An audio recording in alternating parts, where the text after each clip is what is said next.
We're here at one of Melbourne's most famous landmarks. The imposing MCG looms in the background, and next to a wonderful statue of Norm Smith, one of Melbourne's greatest ever Aussie Rules players. And I thought I'd take this opportunity. I've had a few questions through on Twitter from Rugbylad. One of the first questions was, when was the last time you had to put your valuables in a sock, then in an old boot bag, and have it left behind the club bar while you played rugby? Well, I can't say I can ever remember putting any of my valuables in a sock and then behind the bar. Probably the last time I went up to my Bradford-on-Avon, which is where I've been doing a bit of coaching for a bit of a laugh, and had a run around up there. I think my boot bag ended up, the closest it got to the bar was in the club lounge. So that's the answer to that question.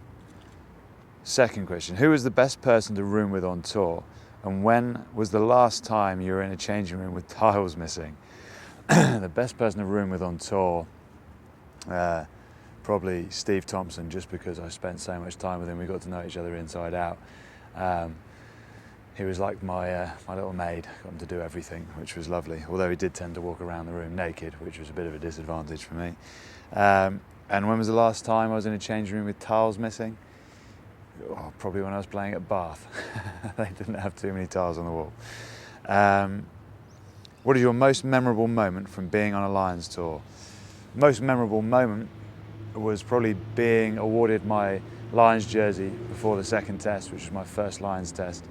I got awarded it by Ian McGeechan, a very proud moment. Obviously, he's the epitome of what it is to be a Lion, having won Lions tours, having coached winning Lions tours. So receiving it from him was really quite special. There's still more. What advice do you have for a young aspiring rugby player? Quite simple. Enjoy your rugby and go out there and give it your all. Don't ever look back and wish that you'd given a little bit more of yourself, tried a little bit harder.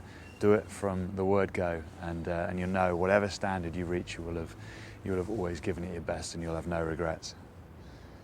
What changes would you make to Warren Gatland's Matchday squad ahead of this Saturday's second test? Well, I think, to be quite honest, Gats has made most of the changes. The only thing I would have done differently, I probably still would have started with Tom Croft. I think he misses out because Paul O'Connell got injured, and the Lions now don't really have an enforcer.